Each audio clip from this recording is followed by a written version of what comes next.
bagaimana kita membantu untuk mengurangi virus bakteri di udara, terutama yang nanti akan bersentuhan langsung dengan individu ayam.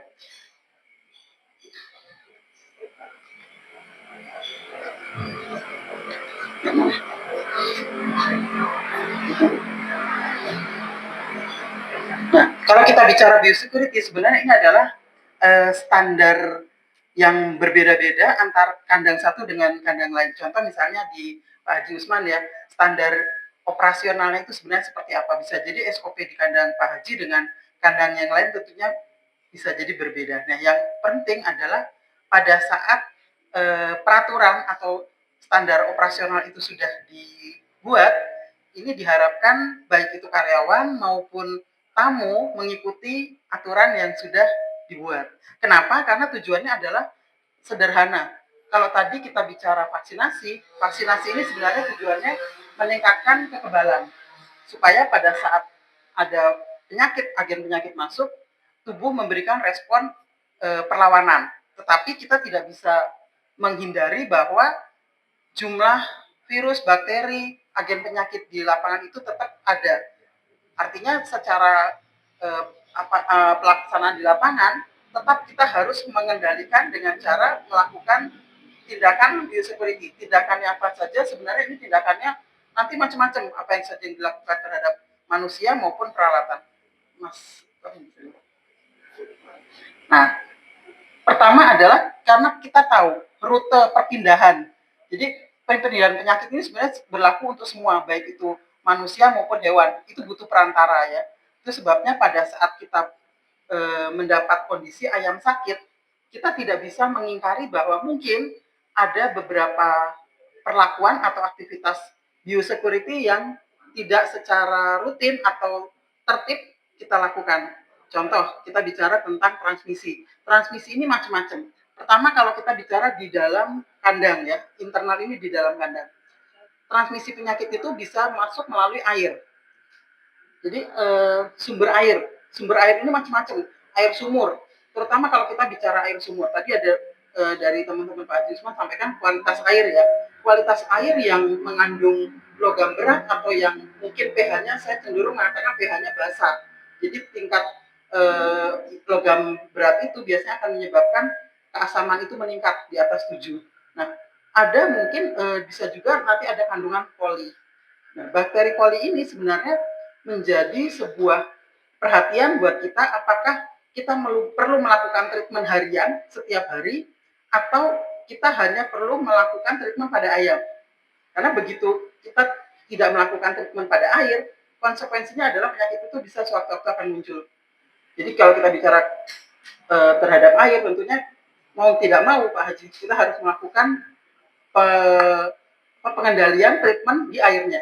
Biasanya klorinasi ya, yang umum dilakukan. Paling umum itu adalah klorinasi. Kemudian transmisi kedua adalah dari kandang kita sendiri juga, hewan mati. Setiap hewan yang mati, baik itu hewan sehat maupun hewan sakit, sebenarnya pada saat dia sudah mati, sama semua makhluk hidup. Begitu sudah mati, dia pasti bisa menimbulkan gejala penyakit buat hewan lain yang hidup. Kenapa? Karena begitu dia mati, akan banyak lalat, terutama yang hinggap, karena dia sudah menjadi bangkai. Ya, dan ini akan menyebabkan perpindahan penyakit dari satu ayam ke ayam lain. Itu sebabnya pada saat kita di lapangan dalam sehari-harian, setiap ada ayam mati bangkai itu harus segera dikeluarkan dari kandang terutama supaya tidak jadi sarana penular vektor untuk ayam yang sedang dipelihara. Nah, pemindahannya ini juga perlu diperhatikan, jangan hanya diletakkan di luar, tapi perlu diletakkan di tempat wadah yang ditutup. Tujuannya supaya tidak ada lalat hinggap di situ. Apakah bentuknya gentong yang bisa ditutup, tong, atau kita bikin lubang di dalam tanah. Jadi poinnya adalah harus bisa ditutup. Nah, itu juga jangan menunggu, jadi jangan penuh baru diisi. Jadi setiap ada ayam yang mati, kita tidak perlu kumpulkan, jadi tunggu dulu baru dipindah. Jadi tidak bisa, kan biasa saya punya anggota kan, kalau ada yang mati lempar kiri, lempar kanan. Ya, itu yang tadi saya bilang. Jadi itu nanti menjadi sarana Pak Haji, sarana lalat hinggap ya, yang memindahkan penyakit nanti lalatnya. Karena si bangkai ini kan sudah nggak bisa kemana-mana ya, tapi lalat ini nanti akan mungkin hinggap di makanan, atau bisa juga hinggap di tempat minum. Kakinya lalat ini sebenarnya yang mengandung penyakit, agen penyakit, bisa bakteri, bisa virus. Padahal kita tahu kalau ada bangkai, saya yakin teman-teman nggak nyemprot desinfektan di bangkai ayamnya kan. Kan begini biasa anak di kami ini yang kesambut tuh di kandang, kan biasa ada yang mati, kalau begini dibuang saja dulu gini, nanti sore boleh. Betul, itu yang saya kan harusnya ini masuk karung kah, betul. Jadi jangan sampai ada lalat hinggap. Poinnya seperti itu. Kadang juga ada yang mati di dalam UPK, kadang tunda-tunda kasih keluar. Iya. Baik. Jadi minta tolong anggota perhatikan ini Bu security ini kuncinya ini Bu security. Karena ini Bu security gampang sekali disebut ini Bu security, tapi pelaksanaannya susah. Betul. Terutama orang yang mengerti Bu security juga kadang tidak laksanakan ini. Betul, setuju Pak Haji. Iya. Tertib biasanya harus tertib. Ya harus memang betul-betul disiplin ini. Iya. Baik, saya izin lanjut. Kemudian peralatan, nah ini juga sama. Peralatan bergerak ini pasti juga ada ya di kandang. Misalnya kalau kita bicara tempat makan, pasti bisa jadi dipakai di kandang 1, dipakai kandang 2. X-ray kalau di ayam telur ya, kandangnya pasti bisa, nggak mungkin kandang 1 hanya untuk kandang itu. Jadi peralatan ini juga bisa jadi sarana untuk memindahkan agen penyakit. Kemudian, nah ini yang di luar, yang dari luar apa contohnya? Hewan liar. Hewan liar itu macam-macam. Bisa jadi hewan berkaki 4 atau ayam kampung, apapun. Yang pasti adalah hewan liar itu karena dia juga bersentuhan dengan mungkin ayam yang sakit atau mungkin dengan orangnya ya, orang yang sebenarnya tidak sengaja dia bersentuhan dengan virus atau bakteri, entah dari pasar, entah dari mana. Nah ini bisa menjadi cara untuk memindahkan penyakit ke kandang kita. Itu sebabnya lalu lintas bukan hanya manusianya, tapi termasuk hewan liar itu sebaiknya kita minimalisasi. Seandainya tidak mungkin 100% nggak masuk ya, tapi paling tidak jangan berkeliaran sampai ke dalam kandang. Kemudian ini serangga, hama, sebenarnya hama ya, saya sebutnya hama. Hama itu macam-macam. Salah satunya adalah tikus. Tikus ini juga menjadi hama yang bukan hanya di pertanian ternyata, tapi di peternakan. Kenapa? Karena tikusnya sebenarnya nggak merusak ayamnya, tapi dia menjadi vektor penyakit. Kalau untuk dipakan, biasanya dia ikut makan pakan ya, kalau ada di kandang yang mungkin tikusnya banyak. Kedua, kalau kucing. Kalau kucing itu jadi liur kucing dan anjing itu biasanya menjadi vektor untuk salmonella, Pak. Oh, salmonellosis. Banyak ini anggota piara kucing. Ya, yang penting tidak masuk ke dalam kandang. Itu yang saya sampaikan tadi. Jadi di luar Pak, jalan-jalan ke sana kemari. Iya. Bahkan sama-sama tidur. Sama-sama tidur juga nggak apa-apa. Yang penting dia nggak bersentuhan dengan ayamnya. Nggak bersentuhan dengan ayamnya. Kemudian apalagi itu serangga. Nah serangga itu juga macam-macam. Mulai dari lalat, kemudian kutu. Terutama kutu Frankie ya. Kalau kutu Frankie kita sama-sama tahu kutu Frankie itu pasti ada di kandang yang ada ayamnya. Kalau kandang kosong, saya yakin bapak dan ibu tidak akan ketemu kutu Frankie. Demikian juga dengan lalat. Ada ayam, ada lalat. Kalau ayamnya di akhir atau dipanen, lalatnya pindah ke kandang yang ada ayamnya. Artinya untuk serangga ini juga sama. Kita nggak mungkin memusnahkan karena kita juga bisa jadi berdampingan dengan kandang orang lain. Tapi kita hanya perlu untuk mengendalikan populasi lalat, serangga. Frankie juga bahaya. Iya, Frankie itu jadi Frankie ini kan memakan kotoran Pak Haji. Makanannya kan kotoran, bukan hanya makanan ayam ya, tapi salah satunya adalah kotoran. Nah, kotoran ternak ini kita tahu mengandung banyak sekali penyakit ya. Nah, sehingga dia akan menjadi penghantar. Makanya kalau kita bicara, kalau lalat sebenarnya siklus hidupnya pendek Pak Haji, cuma nggak nyampe 1 bulan. Jadi mungkin lebih nggak terlalu berefek ya. Tapi kalau Frankie itu 1 tahun. 1 tahun kalau kita nggak kendalikan, dia baru mati. Sementara kalau kita bicara Frankie, dia akan bertelur. Jadi populasinya kalau kita bisa bicara seperti piramida, semakin banyak kalau kita nggak kendalikan. Itu sebabnya nanti di sesi ini kita juga akan bahas tentang bagaimana kita harus mengendalikan serangga sampai ke bentuk telurnya, bukan hanya bentuk dewasanya atau bentuk serangga yang kita lihat. Oke, saya izin lanjut. Kemudian karyawan, nah ini juga sama. Jadi siapapun orang yang masuk ke dalam kandang itu harus mengikuti standar operasional biosecurity.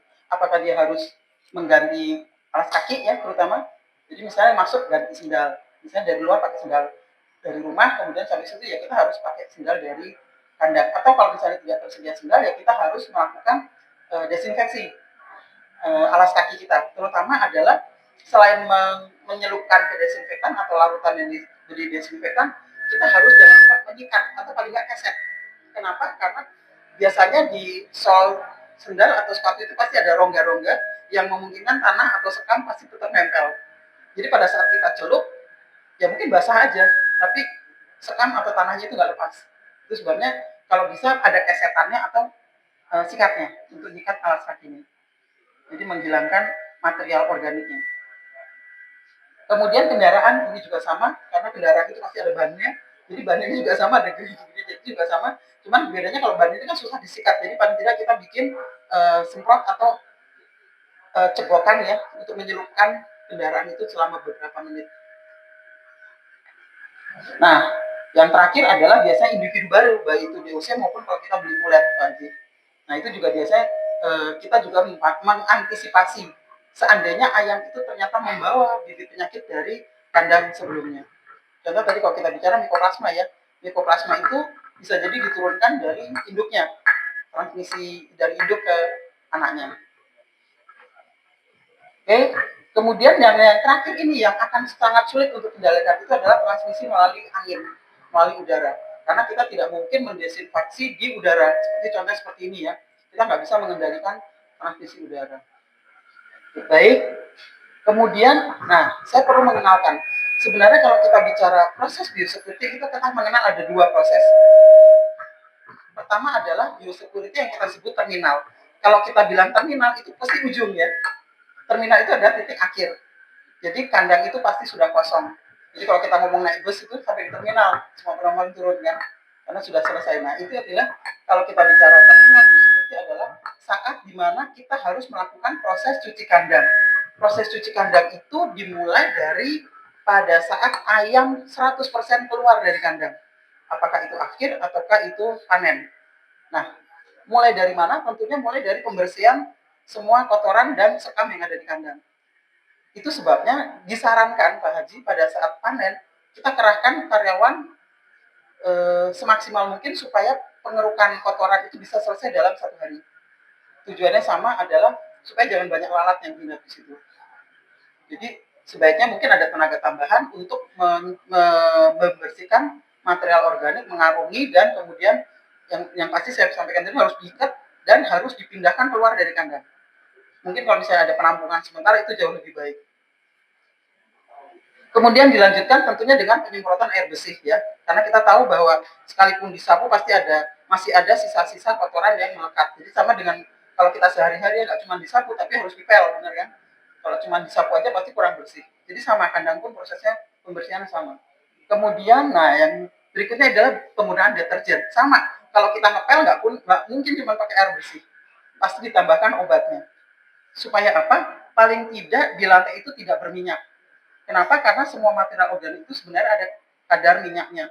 Kadar minyak ini yang harus diulangkan dengan deterjen. Sehingga pada saat nanti kita memberikan desinfektan, apapun jenisnya, dia akan efektif. Dia akan menembus ke bakteri atau virus.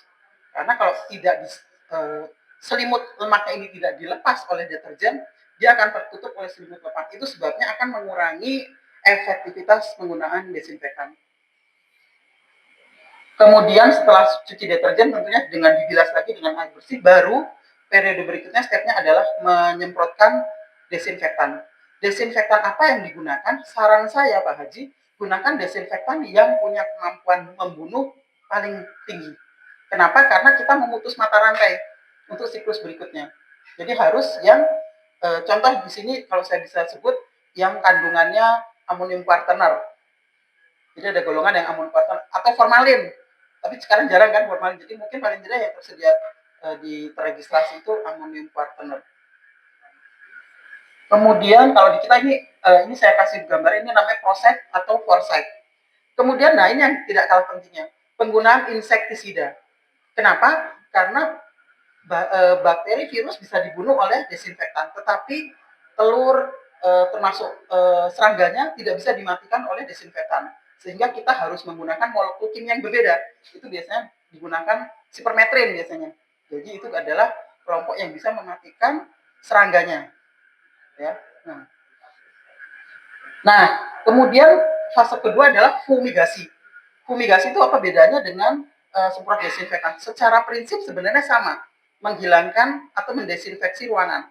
Tetapi yang berbeda adalah bentuk cairan dan gas. Kenapa kita harus menjadikan molekulnya sangat halus kalau bisa menjadi seperti gas? Karena semua material di kandang, contoh tembok, kemudian mungkin kayu, itu pasti ada rongga atau pori. Ya, nah rongga atau pori pada saat kita semprot itu nggak akan masuk ke dalam, nggak akan nyerap. Itu sebabnya diperlukan fumigasi. Kenapa? Karena dikhawatirkan ada virus atau bakteri yang ada di dalam sela-sela pori-pori tadi. Itu sebabnya digunakan fumigasi. Nah, yang berikutnya adalah pencucian saluran air minum, baik itu pipa maupun torennya. Dengan cara apa? Artinya pada saat mumpung tidak ada ayam, kita harus menggelontorkan, memflushing istilahnya ya. Jadi kalau kita bayangin selang di rumah, selang itu nggak pernah di flushing, lama-lama pasti hijau dalamnya ya kan, berlumut. Nah itu sama dengan gambaran dari pipa yang kita gunakan di kandang, termasuk torennya.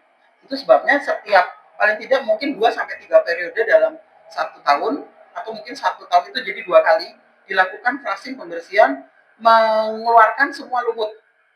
Kenapa lumut itu harus dibersihkan? Karena lumut itu sebenarnya mengandung koli. Lumut itu dari mana? Lumut itu begitu ada bakteri koli itu mengeluarkan, kalau manusia mengeluarkan kotoran. Nah, lumut ini sebenarnya kotoran dari koli. Artinya bakteri itu ada di dalam saluran. Itu, dan dia akan menjadi makanan juga di situ. Itu sebabnya harus dikuras pagi. Dengan macam-macam sebenarnya, kalau kita ada Liptobac, ada Neogen yang bisa digunakan untuk menguras. Cuman memang concernnya adalah pada saat ini direndam, semua saluran air itu direndam, air itu tidak boleh digunakan untuk ayam. Karena memang dia digunakan untuk membersihkan, menggelontorkan lumut tadi. Yang selanjutnya tentunya desinfeksi di sekitar lingkungan kandang. Dan ini pasti rasanya sudah umum dilakukan. Artinya begitu step ini dilakukan, kita bisa mengatakan bahwa kandang ini sudah siap untuk digunakan di periode berikutnya. Atau kita bisa bilang ini kandang sudah bersih. Nah, tinggal yang penting adalah pada saat kita belum tahu kapan kita mau check in lagi, kita tidak bisa berhenti di sini karena kita harus menjaga jangan sampai ada lalu lintas orang yang masuk. Ya, jadi kalau memang kita belum tahu check innya mungkin karena kondisi lagi kurang bagus, ya kita pastikan sampai check in berikutnya kandang ini steril, tidak ada orang bolak-balik ngambil barang atau apalah aktivitas apapun yang artinya dia akan menimbulkan kontaminasi lagi di kandang tersebut. Nah, concern berikutnya adalah desinfektan apa yang perlu kita gunakan. Karena setiap fase tadi menggunakan desinfektan yang punya fungsi berbeda-beda. Pada saat kita bicara semprot kandang, tadi saya sudah sampaikan kita gunakan bahan kimia yang punya kemampuan kerja cepat, jadi mematikannya kalau bisa 5 menit mati. Jadi kalau kita bicara desinfektan itu hitungannya 10 sampai 15 menit bakteri virus harus mati. Karena kalau lebih dari itu boleh dibilang efektivitasnya rendah. Itu sebabnya digunakan desinfektan yang cukup tinggi kekuatannya, kemampuan daya bunuhnya cepat. Kemudian pada saat kita melakukan fogging, fumigasi, ini gunakan juga sama menggunakan desinfektan yang bisa digunakan untuk fogging. Kenapa? Karena tidak semua sedia desinfektan bisa digunakan untuk fumigasi. Jadi kalau kita dulu mungkin beberapa tahun yang lalu kita pernah kenal permanganat PK ya dan formalin. Tapi sekarang sudah banyak peraturan pemerintah yang menyebabkan formalin ini tidak tersedia. Itu sebabnya sekarang banyak sediaan yang bentuknya kayak kaleng gitu ya, siap dibuka dan dia mengeluarkan gas. Jadi itu tinggal nanti aplikasinya adalah biasanya dilakukan tentunya setelah semua kandang bersih, karena tujuannya dia akan memastikan semua dinding atau pori-pori di kandang itu terkena desinfektan. Kemudian ini yang terkait dengan insektisida yang tadi saya sudah sampaikan. Jadi di sini juga sama, dia harus menggunakan insektisida yang punya daya kerja atau kemampuan bunuh di semua fase dari serangga. Bapak-bapak dan ibu-ibu rasanya mudah-mudahan paham bahwa sebelum menjadi kutu dewasa, dia berawal dari telur. Jadi telur kutu dulu. Telur kutu kemudian berubah menjadi bentuk larva, baru menjadi dewasa. Nah, green top yang ada di kita ini punya kemampuan membunuh bukan hanya di serangga dewasanya, lalat dewasa atau mungkin kutu Frankie dewasa, tapi dia bisa membunuh sampai bentuk telur dari lalat maupun kutu tadi. Termasuk misal kalau kita bicara di kandang baterai, di kandang layer, kita banyak ketemu belatung ya, bentuk larvanya itu. Nah, itu juga bisa dimatikan dengan menggunakan green top. Kemudian ini yang terkait dengan flushing di saluran air minum. Jadi kita punya produk yang bisa aman digunakan untuk meluruhkan semua biofilm, karena untuk meluruhkan biofilm ini sebenarnya ada banyak preparat, tapi yang dipastikan adalah dia bisa luruh lumut itu secara maksimal. Nah, yang berikutnya itu yang kita sebut biosecurity setiap hari atau harian. Nah, ini juga tidak kalah pentingnya. Jadi kalau yang pertama tadi persiapan untuk masuk ke siklus berikutnya. Tujuannya biasanya kalau yang terminal tadi memotong siklus. Misalnya periode ini ada ayam sakit, kita jangan sampai menjaga, jangan sampai periode berikutnya ada yang sakit, makanya bikin biosecurity treatment. Tapi kalau yang harian, kita menjaga dari mulai DOC masuk sampai dia panen, insya Allah ayam ini sehat, dikawal dengan desinfeksi harian. Jadi kalau di ayam dalam tubuhnya tadi dikawal dengan vaksinasi tentunya, tapi di luar kita harus berupaya untuk mengurangi jumlah bakteri virus yang ada di udara di kandang, termasuk di air minum. Nah, biosecurity harian itu apa saja yang dilakukan?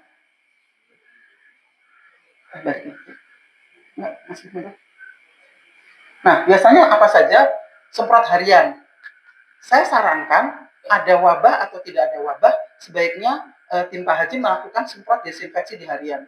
Jadi kandang, kita tidak bisa bilang kandang itu bersih, karena ayam terlihat sehat. Karena semua penyakit, bakteri, virus itu bisa jadi seperti maling, datang kapan saja. Apalagi kalau kita ngomong gumburu. Tahu-tahu ayam mati hari ini 5, besok bisa berapa puluh. Makanya disarankan melakukan desinfeksi harian paling tidak seminggu sekali. Caranya gimana? Gunakan desinfektan yang aman terhadap ayam. Artinya pada saat dia terminum, itu tidak menyebabkan iritasi juga terhadap manusianya. Desinfektannya apa? Biasanya yang kandungannya paling gampang, yodium, atau benzalkonium. Itu yang paling gampang. Itu yang insya Allah tidak ada masalah terhadap iritasi baik di hewan maupun di manusia. Kemudian pembersihan peralatan tadi sama. Jadi karena peralatan yang digunakan untuk ayam, kita gunakan desinfektan yang sama. Tadi cuma kalau iodin biasanya korosif, itu sebaiknya dihindari. Jadi pakai yang benzalkonium. Jadi kalau yang peralatannya plastik mungkin bisa pakai iodin, tapi kalau yang dari logam kita sarankan menggunakan yang benzalkonium. Cuci tangan sudah pasti ya. Jadi cuci tangannya harus pakai sabun, jadi jangan cuma pakai air karena dia tidak akan menghilangkan. Kalau bila diperlukan menggunakan iodin. Sama. Jadi kalau kita ke dokter ya, kemudian dia periksa, pasti dia di situ ada desinfektan yang biasanya kandungannya iodin. Tujuannya akan mematikan bakteri virus secara cepat. Kemudian ini arus lalu lintas karyawan, tamu maupun karyawan, ini penting. Harus ada paling tidak alas untuk celup kaki tadi, dan kita pastikan ada kesetnya atau sikatnya. Kemudian spray desinfektan. Jadi bak atau kotak itu atau ember, kalau misalnya mau sederhana sebenarnya ember juga bisa, ember yang agak lebar jadi kaki bisa masuk, tetapi dipastikan kita memonitor kualitas dari airnya, karena begitu sudah penuh tanah, bercampur tanah, itu harus diganti. Walaupun desinfektannya mungkin masih kelihatan merah atau mungkin masih ada baunya, karena begitu ada kotoran termasuk di situ sekam atau tanah, itu akan berkurang daya bunuhnya. Makanya sebaiknya disarankan sebelum dicelup ke dalam desinfektan kita sikat dulu. Jadi tanah-tanahnya nggak ikut masuk ke dalam ember tadi. Nah, kemudian semprot kendaraan ini juga sudah saya sampaikan tadi, desinfeksi air minum ini juga sebenarnya harian. Kenapa harian? Karena kadang selain poli, kita juga menghindari perpindahan penyakit dari ayam satu ke ayam lain. Kenapa? Beda dengan manusia yang minumnya pakai gelas sendiri-sendiri, ayam ini tempat minumnya jadi satu. Jadi satu ayam sakit, kita bisa jadi menyebarkan ke yang ribuan yang lainnya, karena tempat minumnya sama. Kemudian mencegah hewan liar masuk dan pembuangan bangkai tadi sudah saya sampaikan, dan pengendalian tikus sama. Ini dilakukan harian. Oke, lanjut. Nah, pemilihan produk. Contoh kalau kita bicara desinfektan harian tadi sudah saya sampaikan, jadi disarankan pakai golongan yang iodin atau benzalkonium. Tapi kalau kandang Pak Haji banyak menggunakan logam, saya sarankan penggunaan benzalkonium karena tidak menyebabkan korosif. Desinfektan, baik. Sebenarnya semua makhluk hidup itu punya kemampuan untuk melawan, bertahan hidup, termasuk manusia. Jadi mau dibunuh, dia akan berusaha untuk bertahan hidup. Sama dengan bakteri virus. Nah, itu yang penting Pak, betul Bang. Berarti, betul, benar. Jadi, ya, jadi semua makhluk hidup itu diciptakan Tuhan untuk bertahan hidup. Jadi pada saat dia disemprot desinfektan, semakin lama dia akan kuat, Pak. Semakin sering ya dia semakin kuat. Artinya suatu hari nanti dia akan tahan terhadap golongan itu. Jadi misalnya Pak Haji beli desinfektan iodin dari Medion. Terus besok beli karena ada promo dari SE, beli banyak banget.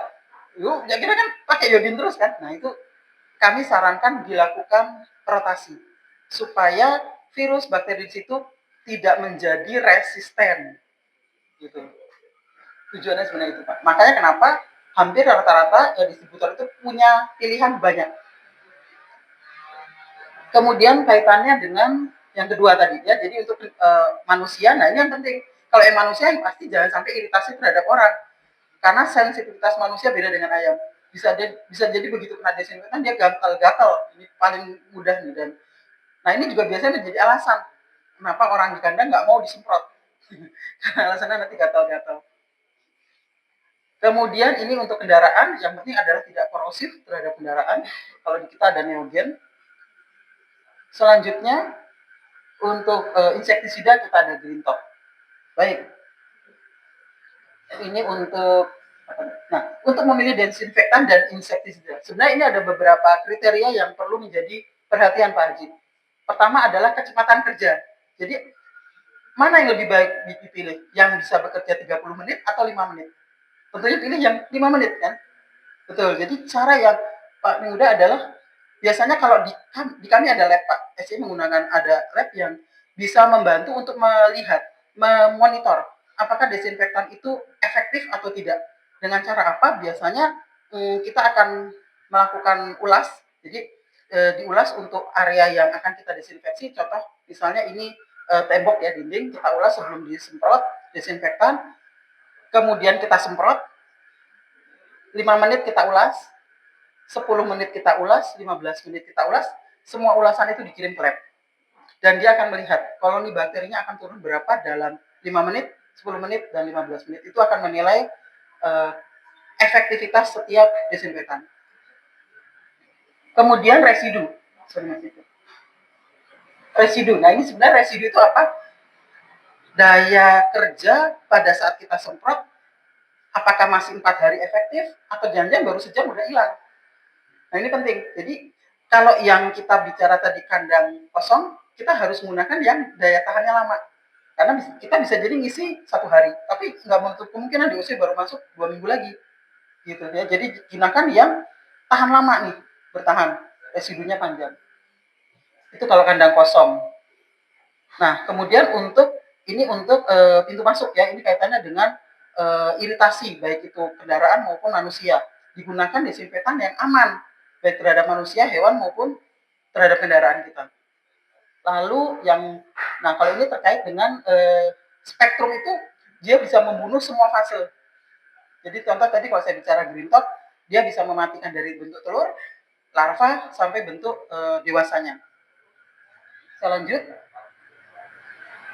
Nah ini produk kami izin untuk menjelaskan Pak. Jadi ini adalah kelompok yang punya daya kerja paling kuat tadi. Jadi yang disarankan untuk digunakan pada saat cuci kandang kosong.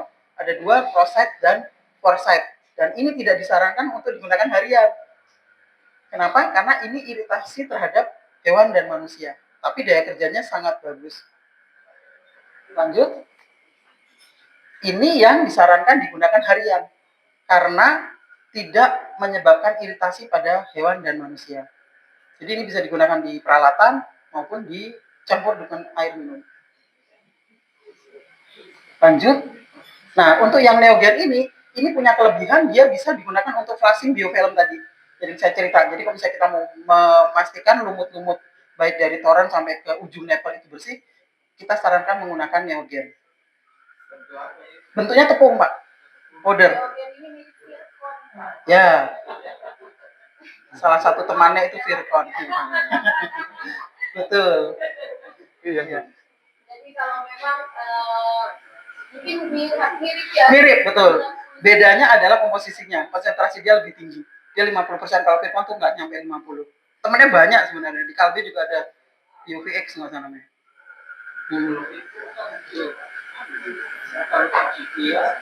Dia untuk desinfektan, Pak. Jadi komposisinya dia peroksida,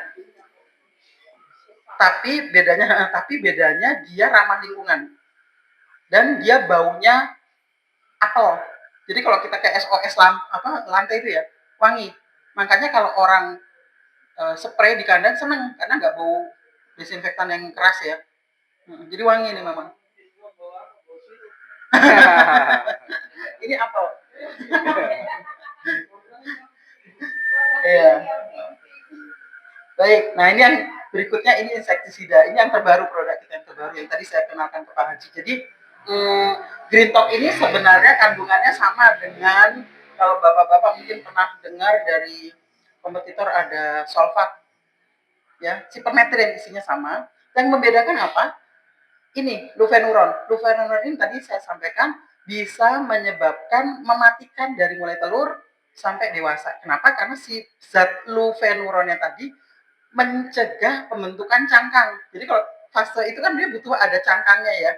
Nah ini cangkangnya nggak terbentuk, makanya dia mati di fase larva dan telur. Dia menghambat pembentukan cangkang. Itu sebabnya di fase apapun dia akan efektif. Dan kelebihan yang berikutnya adalah aplikasinya macam-macam Pak Haji. Jadi tinggal dipilih apakah mau dispray ataukah mau supaya kandangnya nggak basah. Biasanya pada saat sudah isi ayam, kita tahu pada saat isi ayam, kadang di broiler pun kita bisa ketemu kutu, bisa ketemu Frankie di dalam sekam. Masuk lagi nih ke dalam. Ini bisa dicampur dengan cara apa? Medianya bisa tepung. Tepung yang paling murah aja. Jadi cuma buat ngaduk untuk kemudian dicampur ke sekamnya. Terutama targetnya adalah di sepanjang pinggir kandang. Kenapa? Karena celah keluar masuk Frankie itu ada di situ. Jadi celah itu yang jadi keluar masuk, dia masuk ke dalam tanah. Dan dia biasanya kan dia itu munculnya malam hari ya. Kenapa? Karena udah gelap. Gitu. Jadi kita sarankan ini digunakan juga, tapi tinggal caranya adalah menggunakan media bukan air. Atau misalnya di kandang itu Bapak pasang jaring paranet. Nah ini bisa disemprot. Kenapa? Karena lalat ya. Ini targetnya lalat. Kalau kutu kan nggak nempel, nggak terbang. Jadi lalat ini kan pada saat tertentu dia kan butuh tempat untuk hinggap. Salah satunya paranet, rumput. Nah ini disemprot di situ. Di jam-jam lalat itu beristirahat di situ. Biasanya jam berapa? Jam 4 sore ke atas. Jam 4 sampai jam maghrib ya. Biasa lalat itu hinggap di situ. Atau misalnya ada kasus malaria unggas. Ini juga pernah. Jadi dia nyamuk ya. Nyamuk itu nempel-nempel di situ kan. Karena cara kerja dia sebenarnya gini Pak. Beda dengan kalau kita pakai baygon. Baygon itu harus ketemu nyamuknya baru disemprot. Atau begitu disemprot nanti nyamuknya sempoyangan terus baru mati. Matinya juga kadang lama kan. Nah, kalau dia residual, dia nggak harus ketemu kutunya, nggak harus ketemu lalatnya. Kenapa? Karena begitu. Contoh, misalnya saya semprot di meja ini ya, nanti ada lalat hinggap di sini. Dia bersentuhan dengan zat aktifnya. Nah, itu yang dia akan mati. 1 jam, 2 jam, makin panjang dia akan kematiannya makin tinggi. Termasuk di bulu ayam tadi Pak, yang saya bilang gurem. Jadi gurem itu kan banyak banget. Jadi kalau kandang ada guremnya, itu kalau dipetani kelihatan tuh putih-putih gremet-gremet itu kan ya. Nah, itu kita nggak perlu sampai nyelup sebasah badannya ya.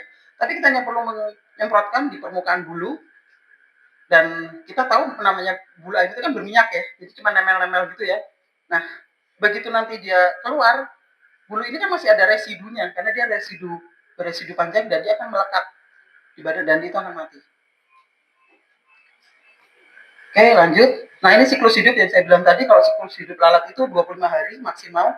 Sementara kalau kita bicara Frank ini sampai 1 tahun. Itu sebabnya kita sarankan diberikan green top itu kapan? Pertama setelah cuci kandang sebelum ayam masuk, kedua pada saat liter sudah ditabur tetapi ayam belum masuk. Tujuannya adalah mematikan telur yang ada di sekam. Karena bisa jadi sekam itu sebelum masuk ke kandang, dia disimpan mungkin di sawah atau di tempat penggilingan padi, di situ ada kutu yang masuk. Jadi pada saat masuk kandang kita, dia sudah membawa telur dari kutu. Dan yang kemudian pada saat ayam masih ada.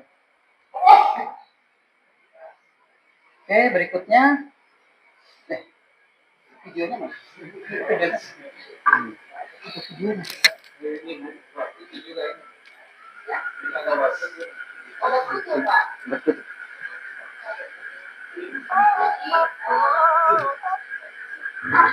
Mungkin tadi yang dijelasin cerita Pak sama Pak Haji ya, kalau selama ini kan sudah pakai via air minum Power Mac. Jadi mungkin ini bisa dikombinasi dengan Power Mac. Jadi Power Mac itu kan berjauhan.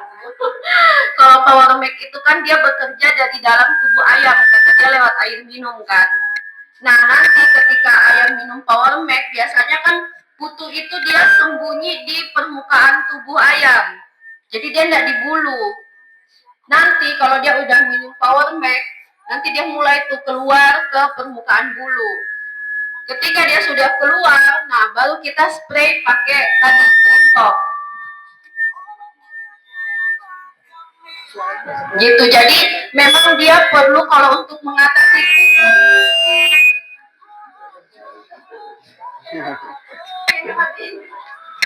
Jadi mungkin untuk mengatasi kutu kita tidak bisa hanya satu aplikasi, baik itu spray atau via air minum saja. Dia memang harus kombinasi. Itu biar tuntas. Biasa-biasa dia bilang kalau sudah minum itu katanya menurut promosinya yang dari kompetitor katanya kalau minum obat kutu ya kebetulan itu kutunya mengisap darahnya sudah mati katanya. Tapi selama ini apakah benar-benar mati Pak atau masih ada? Biasa juga kan masih minum tapi kalau besok malam masih garu-garu. Garu-garu yang dikata Pak. Iya, masih bunyi-bunyi begini. Ya, jadi memang kalau kita bicara kutu ya, kutu itu tuh memang dia tidak bisa hanya satu aplikasi. Jadi kalau kita bilang via air minum, memang dia kan kalau dia hisap darah. Pak, ini kebetulan kita melakukan demo customer kita di Lampung. Nah, ini Pak yang saya bilang tadi, begitu dibuka burungnya banyak, ya putih-putih itu burungnya banyak di petanya. Kemudian kita semprot. Ini obatnya green top. Satu botol itu 150 gram. Bentuknya tepung. Nah, kemudian disemprot begini Pak Haji. Ya, tapi nggak sampai basah kuyup, nggak sampai guyuk banyak. Nah, kemudian beda kalau dicelup ya. Nah,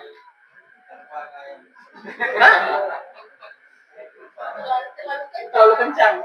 Iya, itu yang nanti diatur Pak. Jadi tekanan. Nah, ini 1 jam setelah disemprot. Apa gitu? Apa gitu? Oh iya, jadi ini kan tinggal nanti Pak Haji dan tim pakai tekanan yang rendah, yang ringan. Yang penting cairan yang itu akan melekat di ayam, tapi tidak perlu. Mungkin ini kalau dia tuh kayak disemprot kencang ya tekanannya. Nah, kemudian ini yang untuk di larva Pak Haji. Larva. Sama, nah ini yang sedih yang punya lele biasanya. Jadi memang kalau untuk farm-farm yang biasa bermasalah dengan cacing ya, yang kasus cacingnya selalu berulang, jadi cacing itu pasti ada lalat, banyak lalat. Ya. Nah di situ kita biasanya mengurangi faktornya dulu nih. yaitu lalat. Kita tekan lalat, nanti kita bisa evaluasi kira-kira kasus cacingnya seperti apa. Iya. Mungkin tidak bisa hilang semuanya, tapi setidaknya penggunaan obat cacingnya akan berkurang. Gitu. Jadi ini memang mengurangi lalat. Kalau di close house kan tidak ada lalat ya Pak Haji ya. Yang ada di kandang open biasanya. Gitu. Sana hampir tidak pernah pakai. Oh iya. Paling begitu Pak Haji. Paling yang tadi ya obat untuk kutu ya. Nanti bisa dicoba nanti 2 kali aplikasi Pak Haji. Spraynya nanti kan pakai sprayer biasa ya Pak.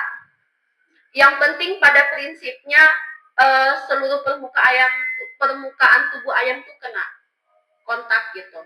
Tekanan airnya itu nggak perlu terlalu tinggi ya. Tekanan airnya nanti pakai yang sprayer gendong itu bisa. Ini video yang saya bilang untuk di apa Frankie, itu Frankie. Jadi ini sebenarnya ada suara juga.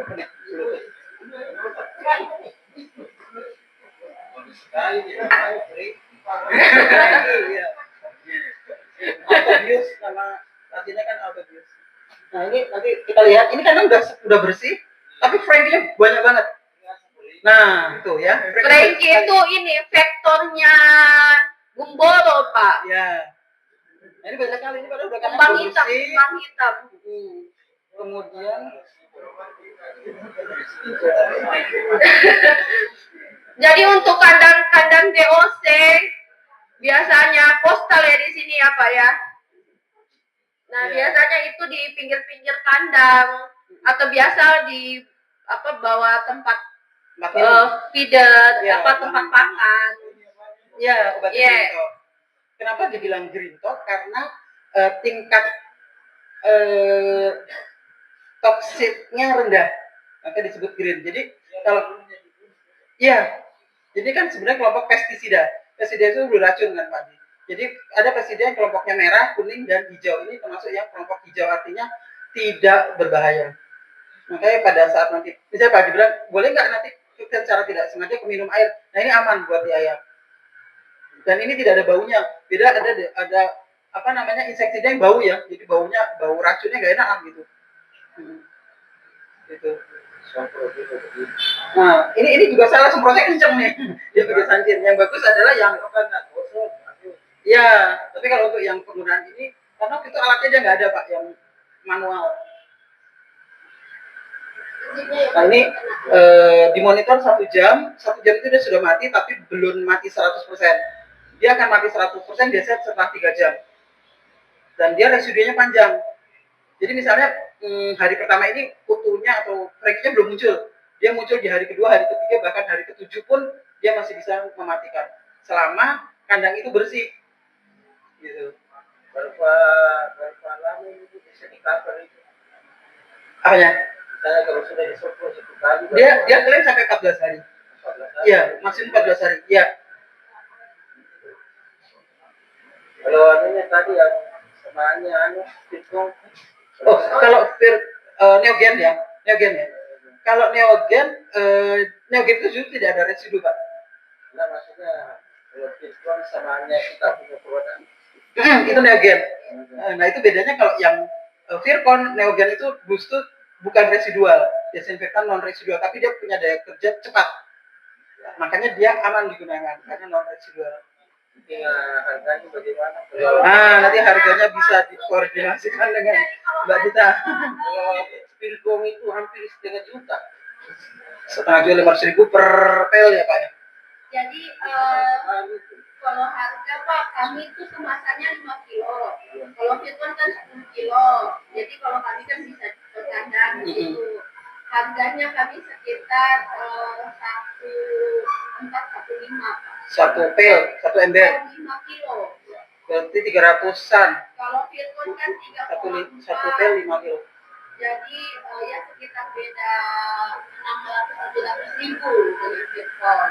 Jadi kerjanya sama. Kerjanya sama. Jadi kalau misalnya Bapak kandang close house, jadi kalau kita bilang disinfektan karena dia cleaning waktu membunuhnya cepat. Jadi memang kita harus programkan biasanya untuk flushing. Ibaratnya karena dia daya bumbunya cepat, jadi kita menghentikan semua patogen, semua bakteri virus di kandang. Biasanya ini lewat apa sih yang Eh, sel-selnya tuh. Seldek. Kalau kita untuk membersihkan kan itu ada kulimpe. Yang kulimpet. Kan biasa banyak lumut, banyak menempel, susah dibuka. Kalau kalian enggak bisa. Nah, produk kita apa? Nah, ada. Kita nggak ada kalau yang kulit kacang. Kalau saya ada nih. Kita nggak ada, Pak. Ada. Masuk itu saya. Iya. Ya, cari Kita cari produk itu berarti nanti, Pak. Iya, iya. Ya bisa Pak, jadi kombinasi bisa. Jadi memang untuk kandang khusus itu memang Karena kita ini Bu cari yang bisa tandingannya saya karena selama ini di saya situ mahal sekali.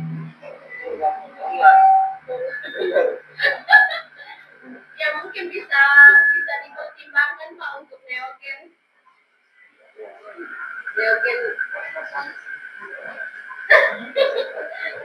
Ya sama Pak, Neogen juga wangi Pak. Jadi Iya, wanginya untuk apa? casualnya wangi, cuman bedanya kita wangi apa? ya? Apel. Wangi apel. Kalau Virgon kan orange gitu ya. Iya, kita hijau.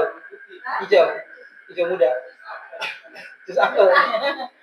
Itu beda wangi-wangian. Iya. Gitu. Tapi untuk yang paling penting kalau disinfektan itu daya mampunya Pak. Iya. Apalagi kalau kandang kos, memang kita perlu operasi itu biasanya kalau kandang kos itu 2 minggu sekali kita kasih ini Pak, Neogen. Ini Kasih udara semua kandang, jadi ketika dia kontak dengan kita kan nggak tahu ya Pak, dalam 2 minggu itu ada virus, maka yang satu yang di dalam kandang dia bunuh semua dengan daya, karena dia punya daya bunuh yang cepat. Nah baru setelah itu kita bisa pakai disinfektan yang golongannya kayak tadi iodin atau disinfektan harian. Jadi memang sudah wajib untuk pakai disinfektan yang daya bunuhnya cepat. Jadi intinya di gudang itu Pak Haji harus punya beberapa desinfektan karena posisinya berbeda-beda. ada semua. Oke, alhamdulillah kalau semua.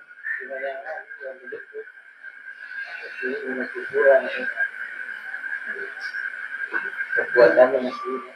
Ya. Nah, karena kita punya sarana laboratorium Pak, jadi kita bisa menyediakan servis untuk memonitor